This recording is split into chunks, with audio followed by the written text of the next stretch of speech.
I pledge allegiance. Pledge allegiance to the flag of the United of the States of United America, States of America, to the to the flag republic for which it stands, one nation, under God, God, indivisible, liberty and justice for all. for all. We weren't two together on that. No, there's a slight It's all delay right. anyway. It's all good. At least I had the flag for you. There you go. That's it. That's it. Well, meeting is called to order. And Mr. Woods, I believe that you are busy today. That's usually an understatement. I'm always busy. Well, Nikki called me and she said there's a lot of people trying to get you to speak to them today. So why don't we just let you go, and you go as long as you can, and then when you need to leave, you can leave. Outstanding. No, I appreciate it. And because I've been before y'all before, so I didn't know quite what to talk about or what to bring up. Now, obviously, because, we all love guns. We can talk guns every day, every minute, and every second, right? Everybody agree with me on that one? Yes, sir. Pretty much. Oh, absolutely. I am going to bring out a couple of things. And you as a gun group, and obviously the Second Amendment believers, I need y'all to pay attention to some of the legislation bills that are coming forward. I don't have any of the numbers off the top of my head. I know at our Sheriff's Winter Conference, they brought up, and keep in mind, I don't know how many of y'all are familiar, when it comes to legislation, there'll probably be close to 1,000 bills introduced, okay? Their staff write the bills up, they get put in, and probably only about a 1 to 2% of those bills actually go anywhere. And off of that 1 to 2%, only maybe half of them actually make it to where they get past both the House and the Senate, and they actually get a vote. So a lot of times, a lot of these bills that are introduced, I said it the other day on one of the commission meetings, legislators are typical of this. They'll pull something out of their ass, they'll throw it on the wall, hoping it sticks. But Sheriff Judd brought before the commission, brought before the sheriffs at our conference, one bill which I was in support of and going along with him. And I know of one state, and which state it is slipping my mind right now. But Sheriff Judd is trying to introduce, or at least try to get legislators to introduce a bill that basically would eliminate the requirement for a concealed weapons permit and allow all law-abiding citizens to be able to carry concealed without having to get a permit, period. Obviously, there's all the guidelines, convicted felons, all that's in what's written in the particular bill.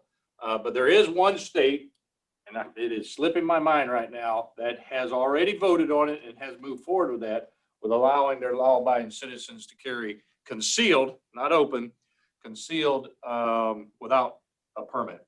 And a lot of questions were asked in regards to this, and good questions, probably some that you've probably already thought of, is like when you go from one state to the next. A lot of the states are reciprocal and recognizing the concealed weapons permits, because if you eliminate the concealed weapons permit, that's the other state pretty much has the ability to say, well, no, you can't carry it here because you don't have a permit. But right now, I'm not visiting California or New York. I have no desire to go there, nor ever in my life. So I really don't give a rat's ass about them over there. So, anyways, I think it's a good bill, especially, especially right now with the ag commissioner in which we have. There is we sheriffs discussed this. There is a very slow process right now of obtaining concealed weapons permits. I don't know if any of y'all have had friends or heard of any complaints or concerns, but pretty much now the concealed weapons permit, it's almost taken 6 to 8 months. That's because the ag commissioner, which is the oddball in the group in Tallahassee, she is far left, let's put it that way. So I'm pretty sure it is not at the top of her list of people actually carrying or even having guns. I would be on the same page to say that she's probably with our current president, who's trying to get rid of our guns.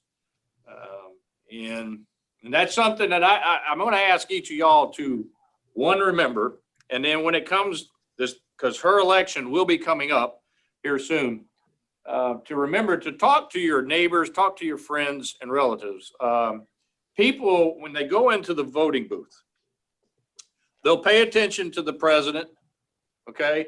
They'll pay attention to the governor. They'll pay attention to the sheriff. Occasionally, they pay attention to commissioners and city council. But the ones that they don't pay attention to is ag commissioner and all of those other important positions that are in there. They'll vote on that tab, that piece of paper that you get. They'll vote for those ones I just said. And they'll go down there, well, I don't know any of these people. And they'll leave it blank. Well, then that leaves it down. It's sort of like the city of Ocala. If you live in the city of Ocala, this is what kills me, is with a population of roughly 65,000, only roughly 4% of the people actually vote in the city of Ocala. Now, if you do that number, if you do the math and come up with a number of how many people are actually putting the individuals in those seats, is very low. Well, that's what's happening with like the ag commissioner, who controls the concealed weapons permit. And there's other entities within that office that controls it. She's definitely all about legalizing marijuana, legalizing other narcotics. And obviously it's against everything that the majority of us sheriffs believe in.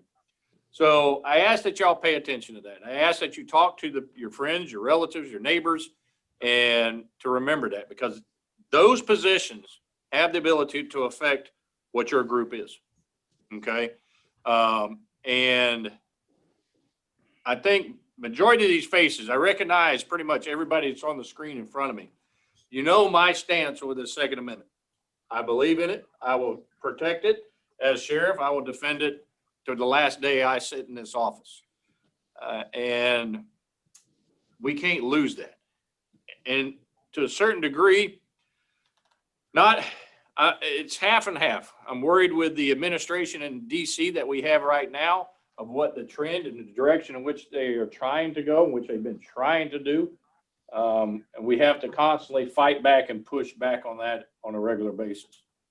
But fortunate for us here in the state of Florida, we sheriffs stand behind the Second Amendment. I don't think there's any one of them, even our Democratic sheriffs, they pretty much stand behind the Second Amendment as well too. And I wanted to start with that. And I'll stop right there before I go out, because I'm going to give you some. You ever get that useless information or those trivia things you go, I never knew that? I've got a few for you with the jail and with a patrol that I'll just throw out there. But I'm going to open up the floor first if you want to ask any questions regarding anything I just touched on. I wanted to ask a question about the sanctuary county that we're in. Right. Does that help us at all against the feds and what laws they would pass? That's a good question. As in substance and laws, it really doesn't. But however, here's what it does do. It sends a clear message from our elected officials here in Marion County, is that what we stand for and what we stand behind. And here's what's important for me in regards to it, though. I have a county commission that said that we're a Second Amendment. So my responsibility as the sheriff is, number one, to protect the constitutional right of all of my citizens here in Marion County, so that when I stand up and have to push back on the feds, I'll get the support of my county commissioners. And I'm here to tell you that they will. Legally, in a courtroom, I would say that it holds very little weight. And I think I've talked to y'all before about this. The office of the sheriff in the state of Florida is probably the most powerful office there is. And because, one, as a sheriff, the sheriff is your chief law enforcement officer in the county, and each of the counties. And a sheriff can pretty much tell the federal government to leave their county.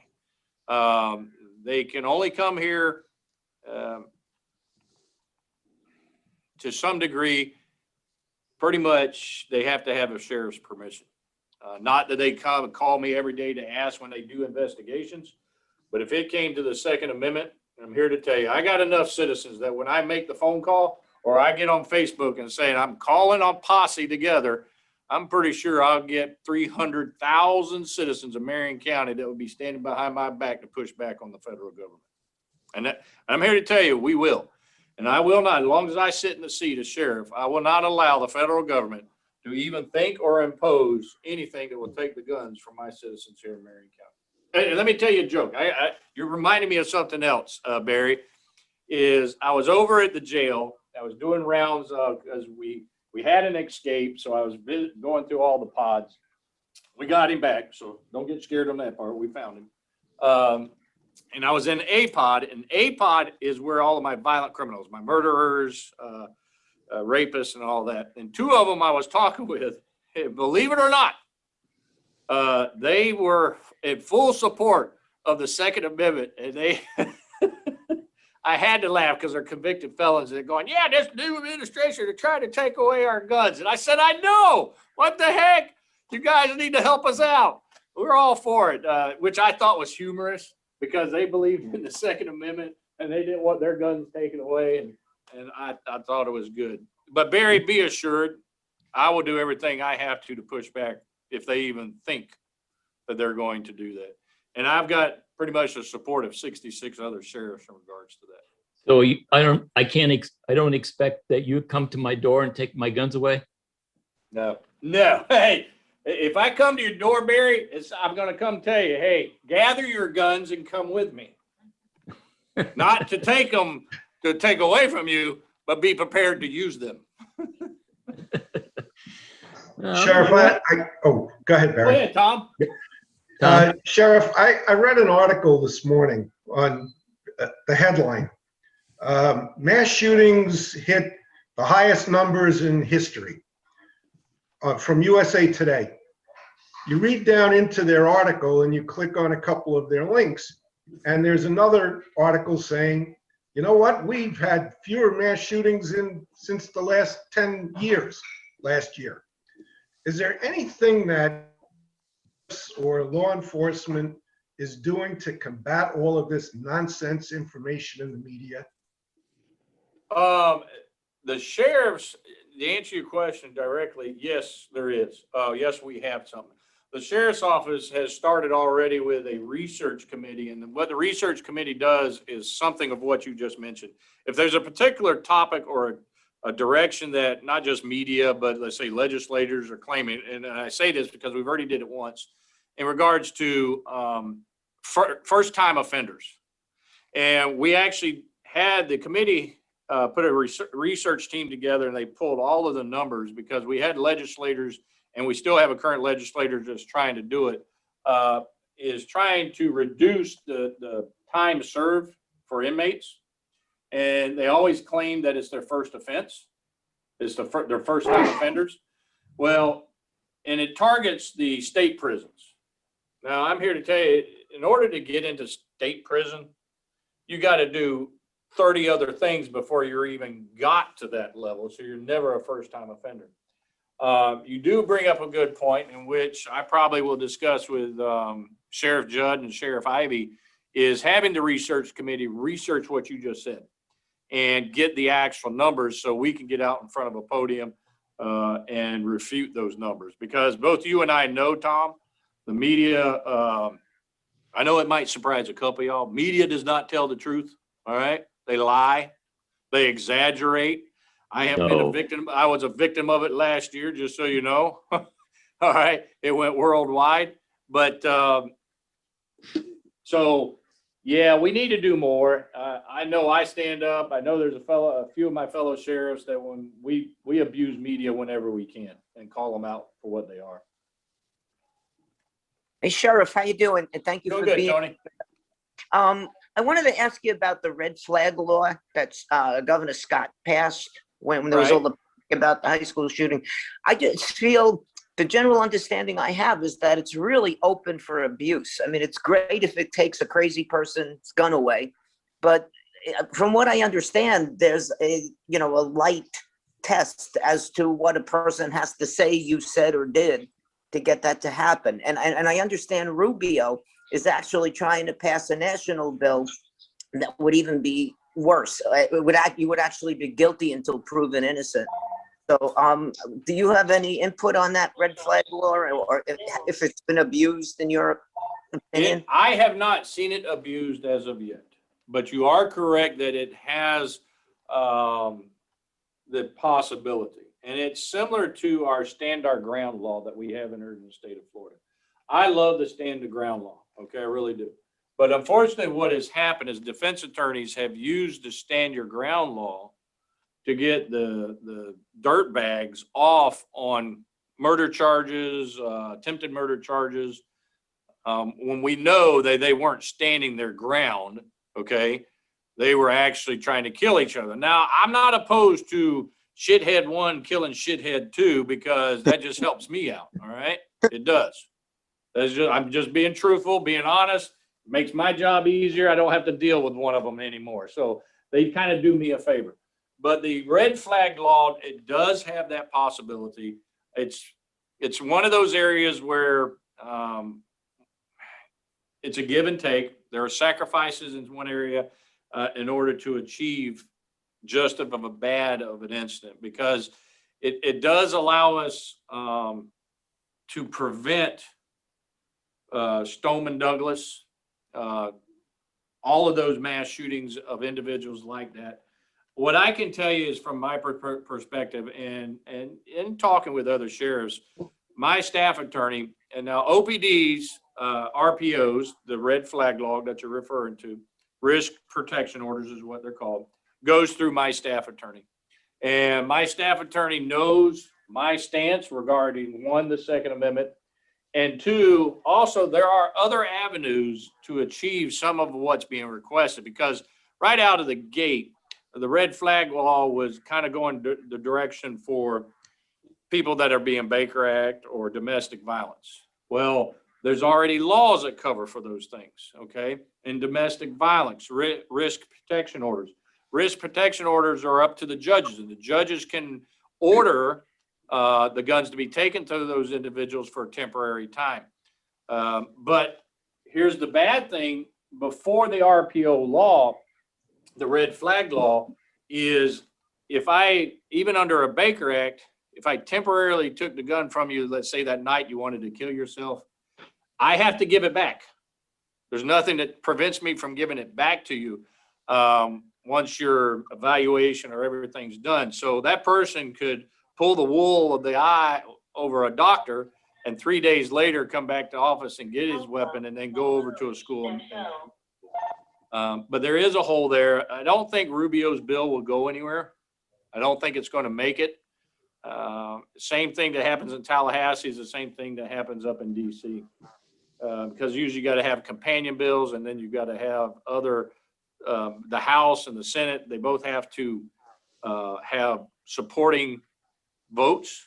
And it's actually, sometimes it's pretty hard, especially when you got the opposition that we have now in our current government. I personally think if it's used appropriately in the way it is supposed to be used, it is a good law. But it allows me to walk in there and say, no, we're not going to use the red flag or the RPO on this. They can obtain this right here and get away from it. But it comes back to another thing, Tony, is you citizens, you voters, have to ensure that who you put into office is always the one that stands up for your rights. Thank you. Thanks. Sheriff Woods, is there any possibility that they would pass a state law that would prohibit Biden from ruining the Second Amendment in Florida? Yes. Sort of like some of the other states have done. Some of the other states have done it, but they've done it where it really doesn't have any teeth. But what they're saying is, or what I've read is, if you would follow the California example, where, you know, they can pass all the laws they want to, but that doesn't mean the state helps them do anything to take away your guns or anything like that in the state. That's what they're saying, that the law should be written like, is the Right. California law. Is it possible? Yes, especially with the governor in which we have at the current time. You probably have already seen him push back on the current administration in DC. Right. And I give him kudos for doing that. He is an individual that will stand up. Our legislation, thank goodness in the state of Florida, our legislators are still very conservative. Tuesday night, myself and 27 other sheriffs were with the Attorney General and about 15 other legislators who all think like we do, okay? And the House, Tallahassee is very strong in the beliefs in which everyone on this video has, okay? And they are individuals that would stand up and say no, because they are already, the majority of them are already in agreement with the governor's bill on the rioting. And they're in full support of it. And the speaker and the president, which was there, told us that we are going to get the governor's bill passed regarding rioting. So is there a possibility? Yes, Barry. And I wouldn't be surprised if you wouldn't see it. Now, obviously, I don't have what's on the governor's desk, but it's a very good possibility. Well, what I've read, and I don't know if it's true, is that we have a few rhinos in the legislature that drag their feet on gun laws. And, you know, Florida used to be considered the gun shine state. But if you look at the rankings about Second Amendment, guns and ammo ranks at 23rd or 24th of the states. So Right. we are slipping. We are, but I'm going to put it back. You know, I've got so much of a voice. Okay. My voice can only go so far, but the citizens are the ones with the greatest voice. That's you. And you got to ensure who you put in. And it brings me right back to the beginning of what I said. You have to make sure that who you putting into office in this state. Now, I know we focus on the presidency. Okay. And that is important. But here's what's even a greater important is who we have in Tallahassee. Because, and I've had to explain this to several people. It's like President Biden's mandate for masks or all these executive orders. Most people do not fully understand how the government works. Okay. The president's executive orders have very little power. It cannot tell a state what to do. It is the governor of each state who has the greatest authority. That's why DeSantis can push back so much on it, because the president cannot tell a state what to do.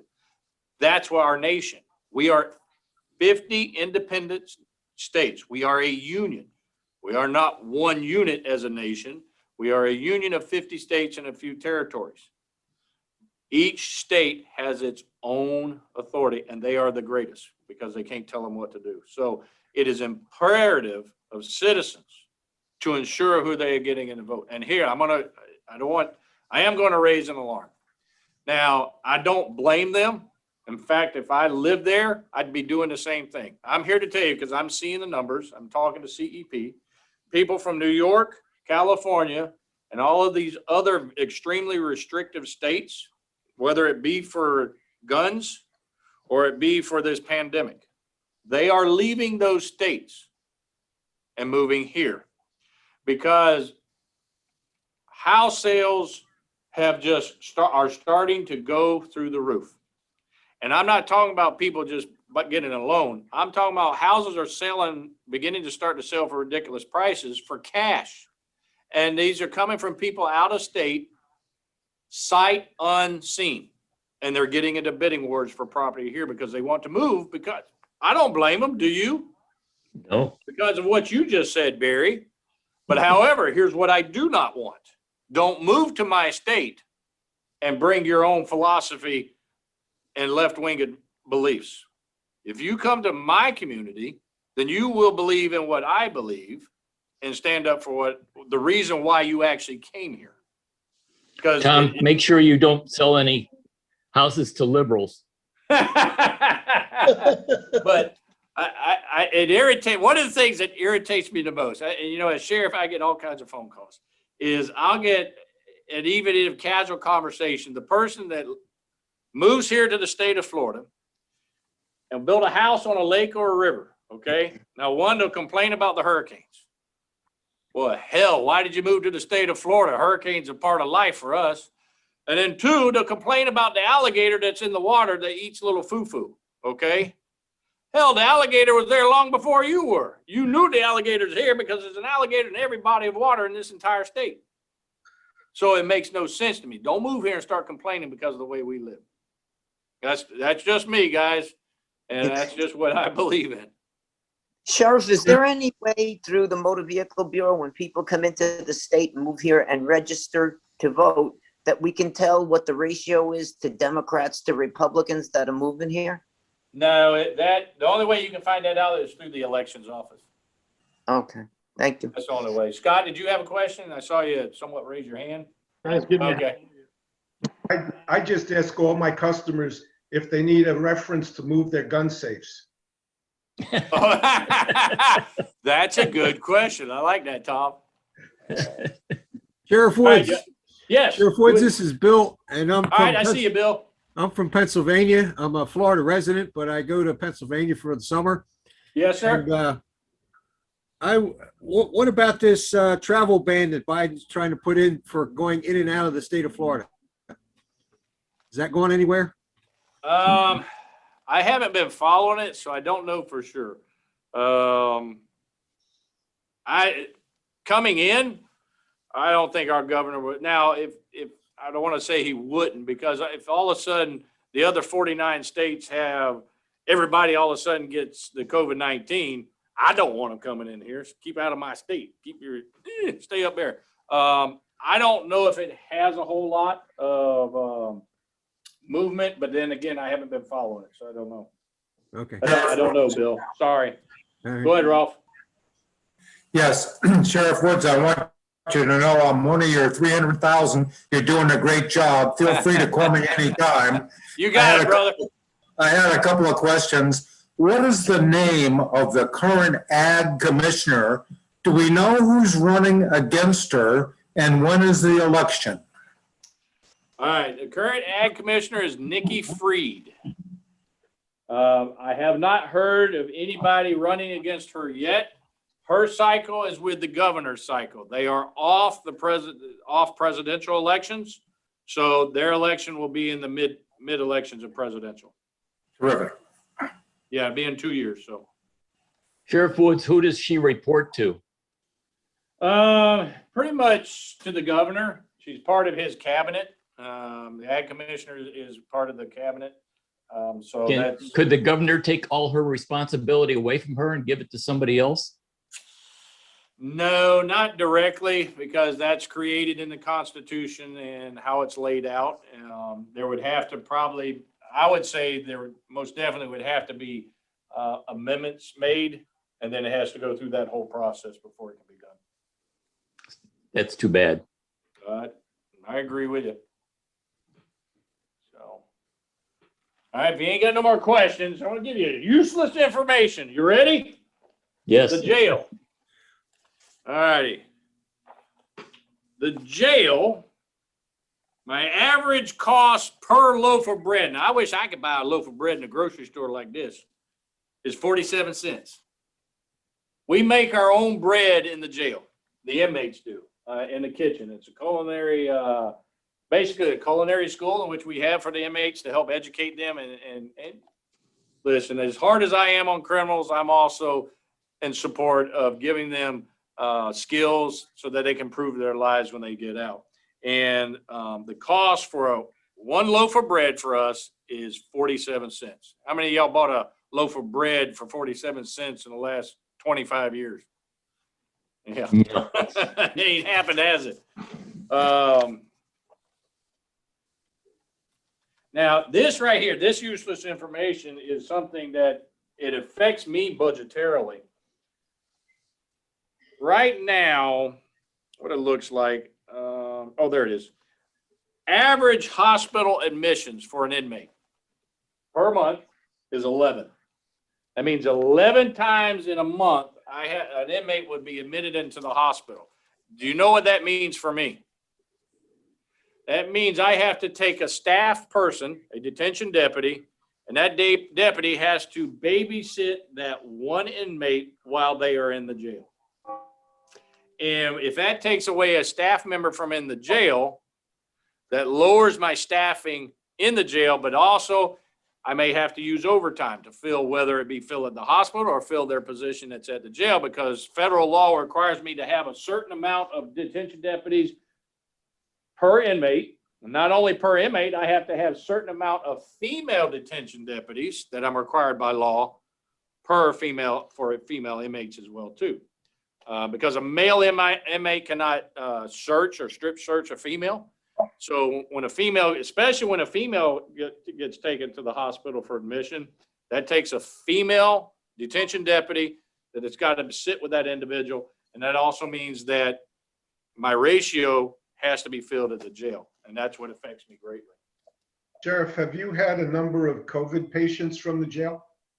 You know, in the beginning, and I appreciate that question, we were expecting it. And we've had quite a few numbers. I don't have the update in front of me right now, but we were expecting. And now look, in the jail, we expect every disease. And COVID-19 for diseases that come in the jail is at the bottom of the totem pole. I'm going to tell you right now, COVID-19 means nothing to us because our greatest threat is TB, tuberculosis. That is a true airborne virus. And I have on regularly probably 3 cases of TB a month. Now that affects drastically, okay? Now testing's done I probably test 60 inmates, I say a month for TB. And that right there is our greatest threat. But we already had stuff in plans for TB and something like COVID-19 coming in. There were plans already in place of how we were going to address it and what we're doing. We have actually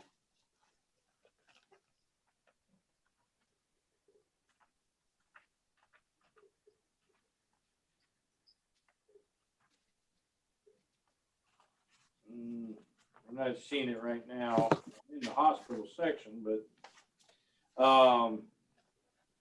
but we've had, if I remember right, last time, right now I have zero COVID-19 cases, and I haven't had them in the last, I think, 6-7 months.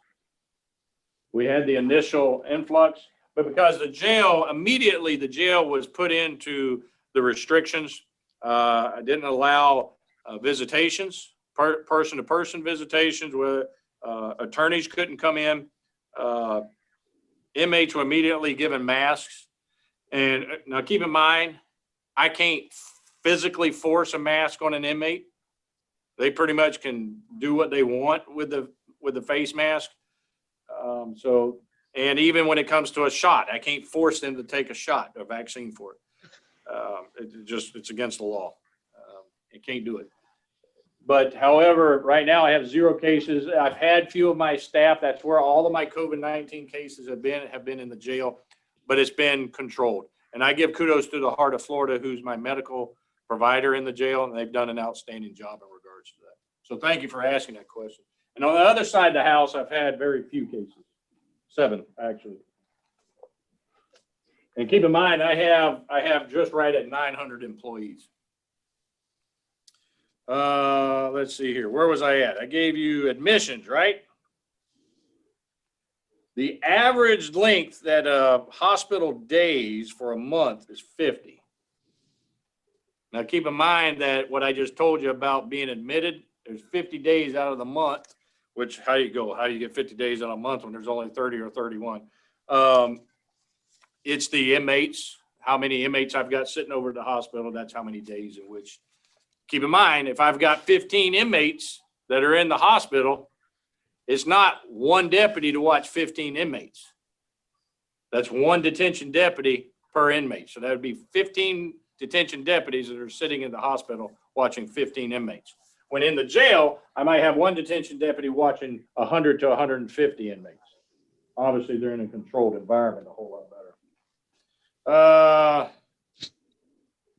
Right now, my daily population average per month is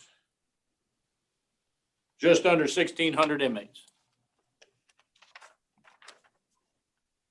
Now, does everybody know that what is the maximum time a person can stay in a jail, in a county jail? 364 days? Bingo, you got it. They cannot exceed 1 year. So any person staying in, now, there are exceptions.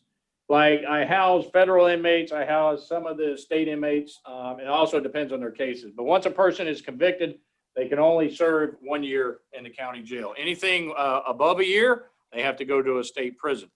And even with all of that, all those individuals, my average length of stay for an inmate is 45 days. That's it. But if I'm keeping an average population of 1,500, that means they're just rotating in and out of there quite frequently.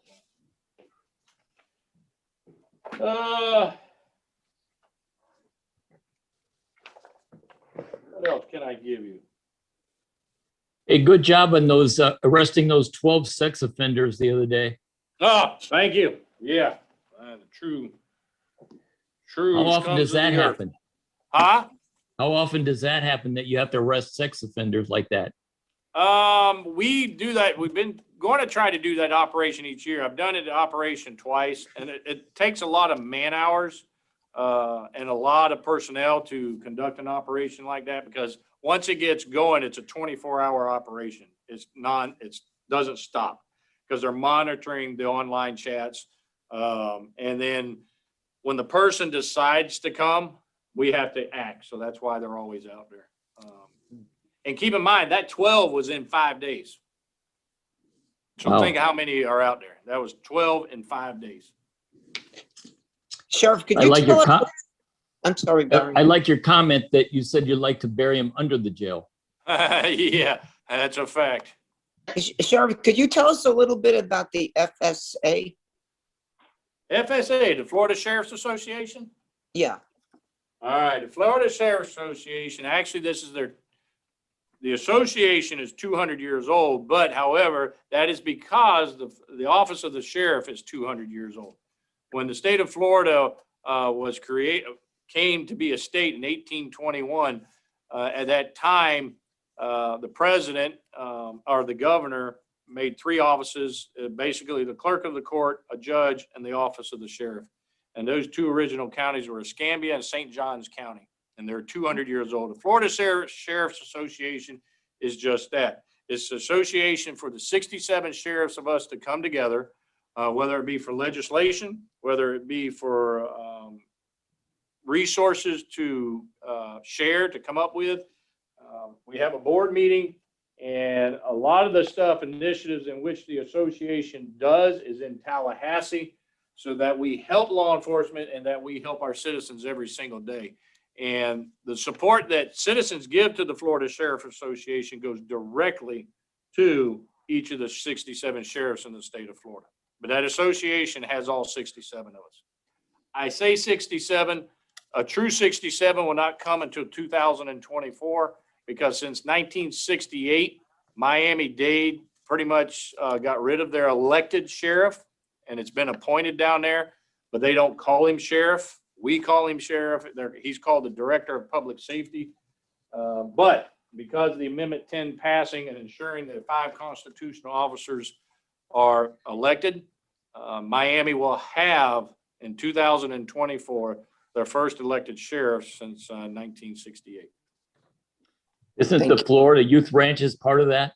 Yes, sir. And Barry, thank you so much, because actually the last 2 days, that's where I've been. I've been in Live Oak because I'm a board member of the Florida Sheriff Youth Ranches.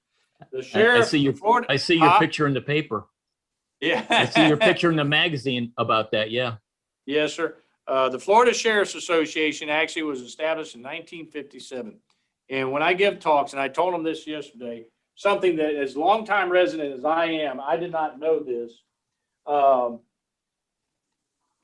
There were 2 sheriffs that were taking a juvenile inmate or prisoner to Texas. And they came up with the idea of the Florida Sheriff's Youth Ranches, of how they can help the youth in our state. And those 2 sheriffs, one of them was a Marion County sheriff, and that was Sheriff McLeod. And we here in Marion County have ownership into it. Right now, they don't offer, and Barry, I want you guys, and Larry, I want you to remember this. When they open back up, because right now they're not doing tours. They used to do tours. They have 4,000 acres up in Live Oak. They have cottages. It's a family-based program. Cottage Parents takes care of up to 6 to 8 kids. Wonderful program. We have Marion County youth ranchers there now. But having ownership, what I was going to get at, Larry and Barry, is that when they do open back up, if this group would like to go and take a tour, your wives, family, neighbors, I have buses that I'm able to take people up to the youth ranch for tours, and they'll be glad to do it. And that way you can see what the youth ranch does. They change lives every single day. And I am a full supporter of them because I never knew that.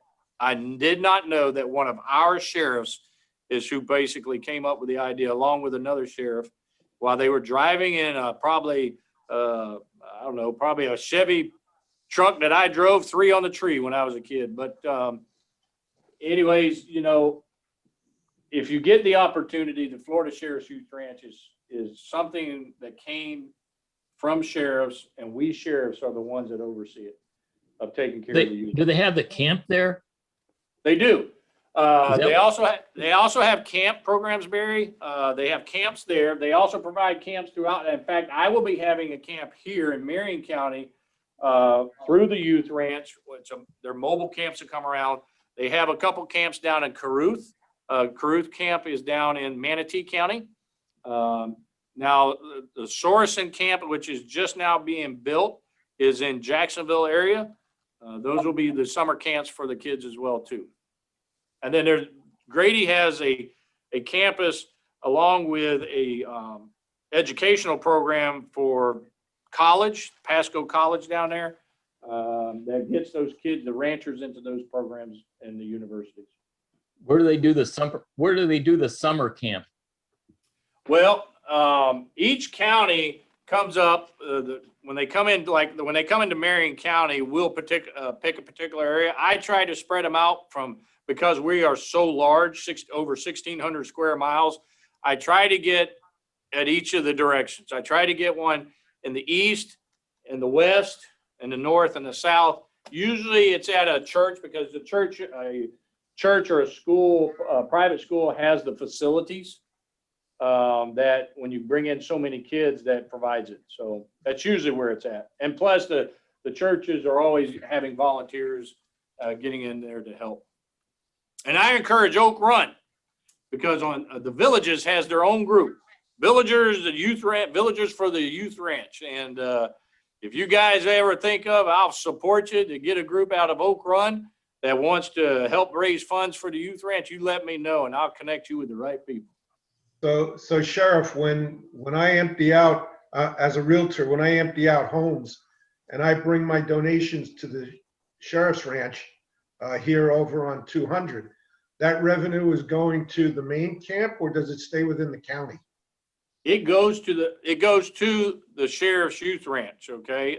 We don't have, obviously some of that funds has to pay for the staffing at the thrift store. Okay. Because we've got the thrift store here. But that funding goes directly to the Sheriff's Youth Ranch, which is dispersed between all of them throughout the state. Thank you. Now, we do have donors that provide funding that is specific, and we have to follow their request. Camp Sorensen up in Jacksonville is a perfect example. This family who owned it said, I want to give this to the youth ranch, but I only want this, and we have to abide by their guidelines of what their request is. And Tom, thank you for bringing that up. The thrift store that's here in Marion County. If you got friends, even yourself, I know during COVID-19, people have been cleaning houses. If you got stuff you want to get rid of that you know is good for sale, take it to the Florida Sheriff's Youth Thrift Store out there on State Road 200, or give them a call, like Tom said. Give them a call. They'll come pick it up. And if you can't get connections, feel free to call me. I will ensure that you get in connection with them. And I appreciate, Barry and Tom, I appreciate you both bringing up that, because the youth ranch is near and dear to my heart. And because I'm here to tell you, a rancher comes to each of the sheriff's conference. They bring a rancher, which is a youth, a rancher before us to tell their story. And every time they tell a story, I promise you, there's not a dry eye out of these, tough sheriffs carrying guns. There's not a dry eye in the room. And some of them will just truly break your heart of what their life was like and how the ranch has changed their lives. So I appreciate both of y'all bringing that up. So thank you. I'm almost at the end.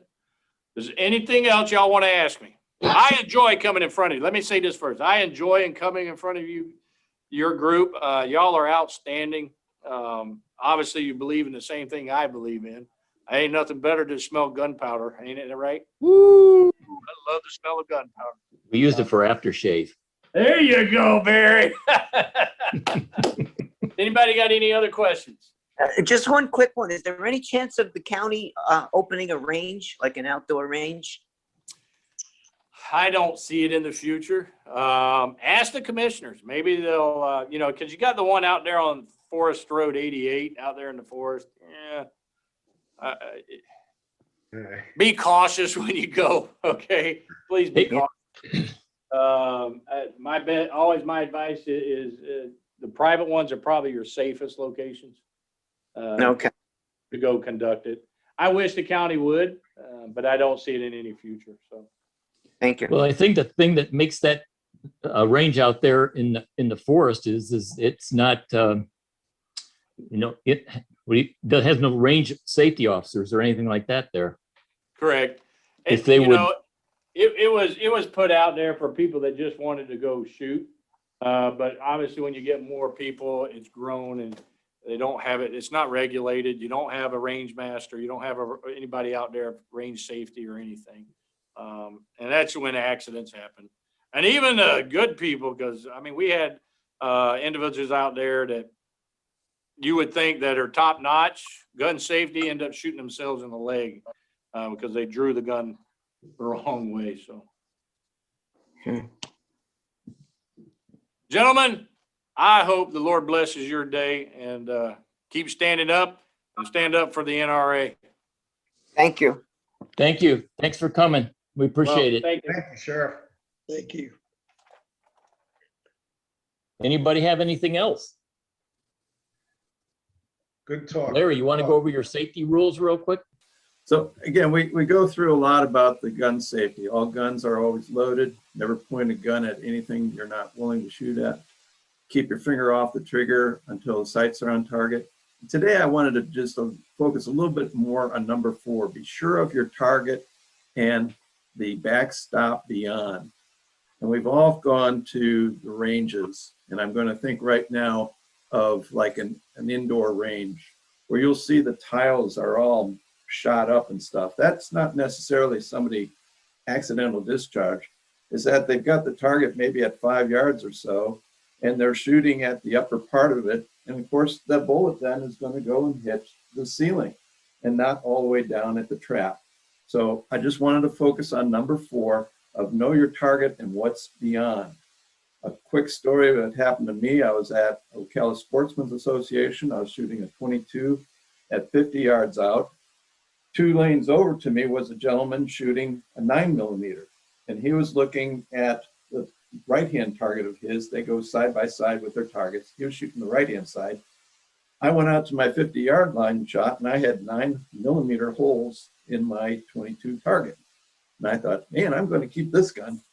But that's another example of knowing what's beyond. Look beyond your target. Are you going to be hitting the berm? Are you going to be going over? Are you going to be hitting the floor or the ceiling? But just know, and obviously that comes to personal defense. If you're using solid rounds, you could go through an individual and that bullet continue on to know what's beyond. If you're doing a defensive round, hopefully that will mushroom into your intended target. But of the 4 rules today, I just wanted to focus in on that last one of know what's your target, what's around it, and what's behind it. And those are the reasons why I bring that up. Larry, do you know which local ranges allow you to use reloads? None. None? Not that I know of. Yeah. Oh, that's crazy. Today's environment, that's crazy. Even Well, if you Hernando? go to Hernando, I think Hernando would allow it because they don't check. Okay. So that's it, okay. It's not a bad deal down there. It's $15 a day. You know, it's Yeah. not a bad deal down there, but it's a long way to go to get there. Yeah. But the indoor Worth it. ranges, especially Shooter's World, they don't allow it. Yeah. Well, unless you hide it in a box. So they bring it out and check it. They haven't done that with me, but someday if I walk in there with reloads, I'm sure they will. That's the way that Greg Cloud follows me. Well, you got that honest face thing going, you know, they wouldn't check you. Oh, yeah, right. Did Check me anybody twice. get down to Shooter's World for the $7 Valentine's Day? What's that again? Did anybody get down to Shooter's World for the $7 range time on Valentine's Day? No. It was great. It was great. Spent $14, stayed there almost all afternoon. It was That's fantastic. good. Tony, Yeah. Treasury report, Oh, I do. Tony. the other Tony. We got 145 members and $2,105 in the treasury. We're rich. Yeah.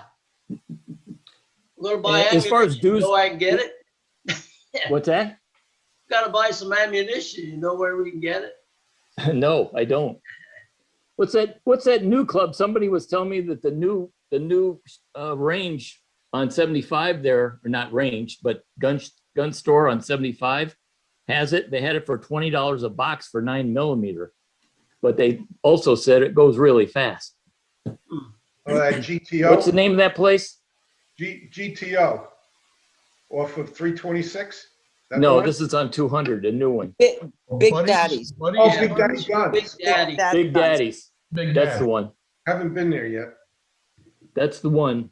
But you could go there right now and they could be out too. So I don't know. They also had little bags of 22 with 20 rounds in it for $8.99 each. Pass. I tell you, Yes. I've been going out to Gunbroker and watching what they've got. And I've been picking up a bunch of, mostly 22. But, they have deals every now and then.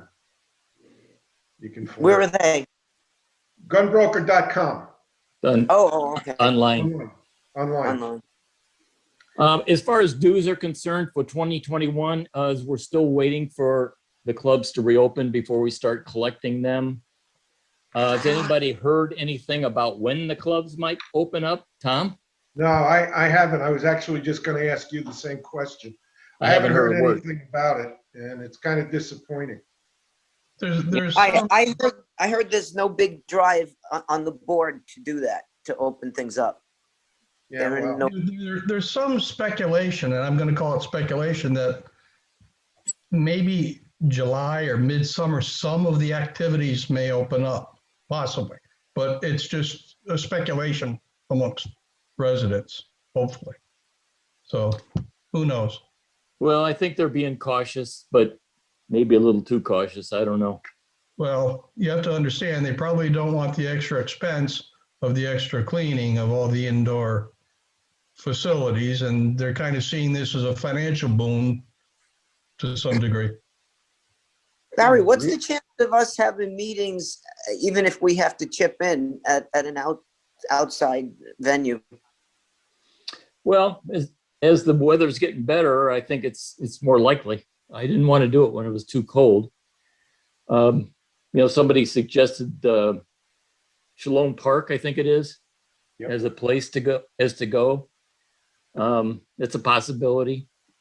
Well, there's a park right outside the East Gate here too, on 103rd. I forget the name of the park. We had the Republican Club meetings Liberty. there. Liberty Public. Liberty, right. But no one can bring a gun there. It's got signs up all over the place, so I don't know if that'd be appropriate. Park. Isn't that like a children's playground over there? Well, that's why they don't want any guns. But there's a path to walk the dog and tables and stuff like that. So you could have a meeting. We've had meetings there. Yeah, the but- Republican Club had meetings there, and Yeah, I just know you'd have to tell everybody that you can't carry a gun in there, even concealed. So it could be a problem. Well, the only problem that I see with that is, if we want to bring electronics or anything like that. We can't do it outside, but we could get over that. But your And- speaker is battery powered, and No, I have, yeah, I know, but if we want to do something else, which we don't Oh, normally do, we could probably do it. okay. The board will take it under advisement. I recall Zeke offered his place if we could maybe put together a range day and a small meeting. If he, I'd pay for some range time. That's true, but it's probably 40-minute drive over there. How many people do you think we'd get? I don't know. I don't know, make it worth our while, and you never know. Or What make do you it mean? worth I have to his pay while. you to go? No. By the way, Zeke allows reloads. So, Oh, a that's good- true. Yeah, He uses reloads too, except he's having trouble when getting he them can get them. for his own classes. Yeah, the components are hard to get, really hard to get. Yeah, he's pretty much tapped out of 380, I think, almost. So Has And, anybody been up to Bass Pro up in Gainesville? I have not. Okay. Anybody? No. Well, I'd if you gone can- down to, on my way through Tampa, I stopped at Shooter's World in Tampa, and I was looking for a specific round, not 9mm, but I saw they had 9mm. They had a skid of 223s. I did not check pricing, but I would assume Shooter's World Villages would also have the ammunition available. They had some last week when I was down there, but not a lot. It's also about $50 for 50 rounds too, isn't it? Yeah, it Yeah. was crazy high for 9mm. Yeah. Last time I checked, it was $39.99 a box. It had gone down $10. So, Where at Shooter's World? yeah, I think they had the mark $39.99, and I think a box of 50-22 was like $6.99, which is Yeah, Yeah. almost reasonable. yeah, it's expensive hobby for Yeah. Richmond. Yeah, people that can't afford $10 for dues don't belong in this sport, do they? No, No. yeah, I don't know. Yeah. I wish there was some way we could make a public thing possible in the county so everybody knows this is a gun sanctuary county, and it would disillusion people who are anti-gun from wanting to move here. I think we're too secretive about it, and I think we have to, kind of shine as a conservative county and state to disillusion people. They might want to go someplace else, Well, I don't know if you know this, but they have a county-run range in Sarasota County, where Sarasota is, obviously, and they got a lot of liberals there. And I've been to that range. It's a beautiful range, and it's run by the county, but it doesn't stop the liberals from going there. Well, they're afraid of us militia types, that's why. Well, there's one ammo company, the Phoenix ammo company I saw on YouTube. They're refusing to sell ammo to Biden supporters. They actually ask the question when you go on their site to order ammo. Well, how many people answer truthfully? Nobody Well, that wants the ammo. You're talking about Democrats saying the truth? I doubt if any. No, Tony, you'd be surprised how many people ask me when they're looking to buy homes here. Where can I go shooting? Can I bring my guns? Can I do this? Can I do that? We're actually getting a lot of people who are coming down here who really want to exercise their Second Amendment rights. That's encouraging. It That's- is. It is. Glad to hear that. They're closet gunners from New York, Connecticut, New Jersey, and they do want to come and live free. I asked the guy who's in charge of the elections here, Wilcox, at a Republican club meeting, the same question I asked the sheriff about if they know the ratio of Democrats to Republicans moving here. And he couldn't tell me either. And I think that's weird because don't they go when they register their car, they register to vote? Right, but you just have to go in and pull those figures out. You have to extrapolate that out of the whole data bank. And they just haven't done that yet, probably. I think they're afraid to. The Republican Party is afraid Well, to. no, I think that both parties will be paying attention to that in the state administration, because they'll get a temperature of which way the political climate on a long-term basis is Yeah, going. I would like Are we to know. turning into a North Carolina? Are we turning into a Virginia or not? So, You know, it's this I wonder this if they give us that information. this Saturday. Contact our representatives. well, I think it'd be Talk public to Joe information. Harding and talk to, what's our state senator's name? Shoot. Webster, Rubio? Senator? Dana Webster and those Oh, guys. state Don't senator. know, don't know. Yeah. Yeah, This maybe. this Saturday at Sumter in Sumter County, the Trump supporters at the villages are having a meeting to get volunteers to help. They said that a lot of Democrats are really out there trying to get more voters and things like that. So they wanted to get volunteers. I'm thinking of going to that. See if I can help in any way. Florida Carry is having I don't know what they call it, but it's basically a lot of speakers. Maybe they call it a convention over in Somerville. I think it's March 13th, something like that. I think, did I send it out to you guys? I don't remember. I don't think so. I don't I think so. would like to go. If anybody else is going to go, maybe we can get a group together to go. Well, I'll just send it out. If I haven't done it, then I'll do it. And, we'll see who is interested in it. But yeah, I think it's all day long. I don't know if I want to spend all day over there, but it's the group that was, the lawyer and the guy from Florida Carry. His name's Kevin Sona. Right. He was on Zoom call with us. Both of them were, and they're putting on an event over there. It was going to be at Rainbow Springs, but they changed the venue.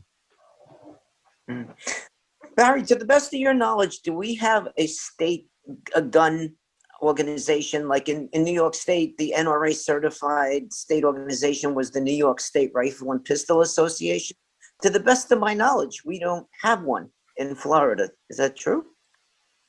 Well, we got Marion Hammer.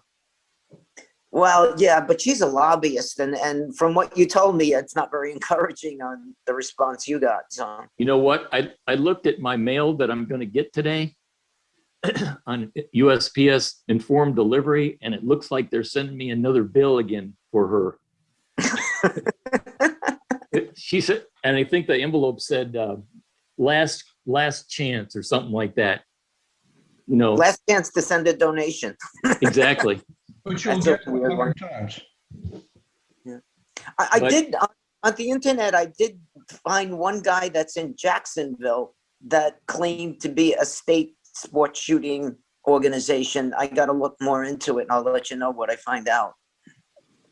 I've not heard of an actual state organization. I guess Florida Carry might be the closest to that. They're into things that I don't really care about, like open carry. Yeah. I think as a general rule, it would be nice to have open carry, but I would never do it.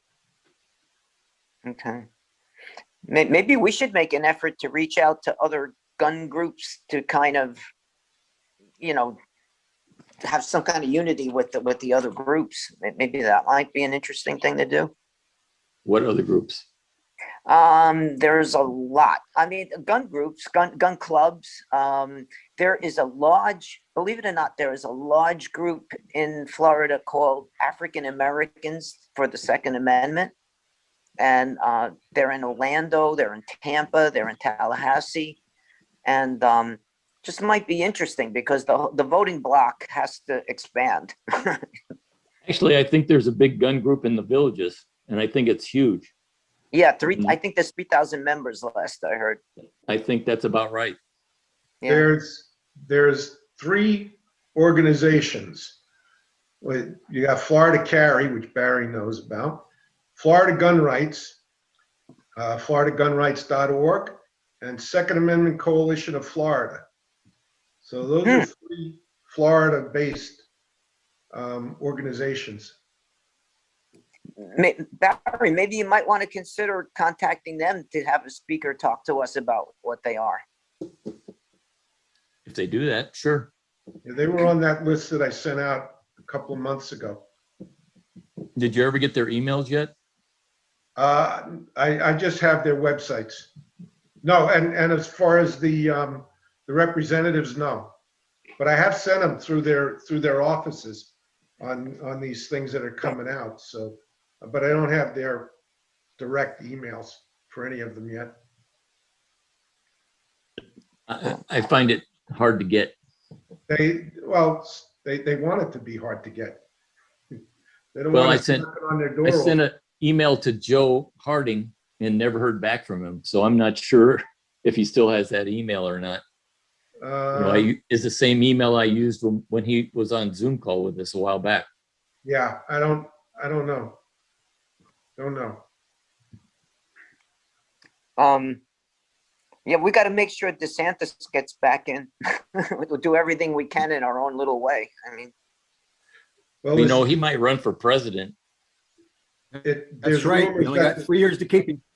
yeah, there's rumors that this Nikki Fried is going to run against him, and should probably go down in flames. But it's only I'm just going to rumors. say, I hope she does because she's no competition.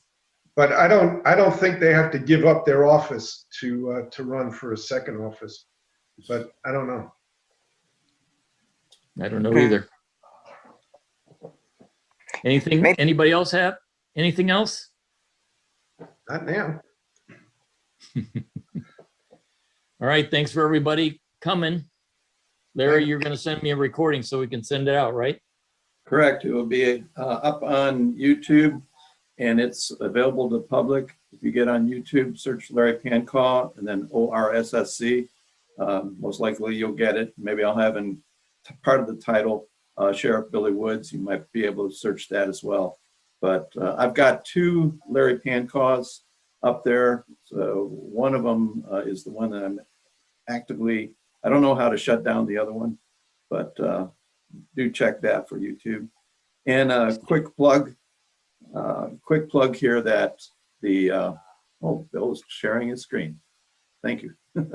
Quick plug to Knights of Columbus as they bought the Zoom for me for a year. So we're being, hey, great picture there.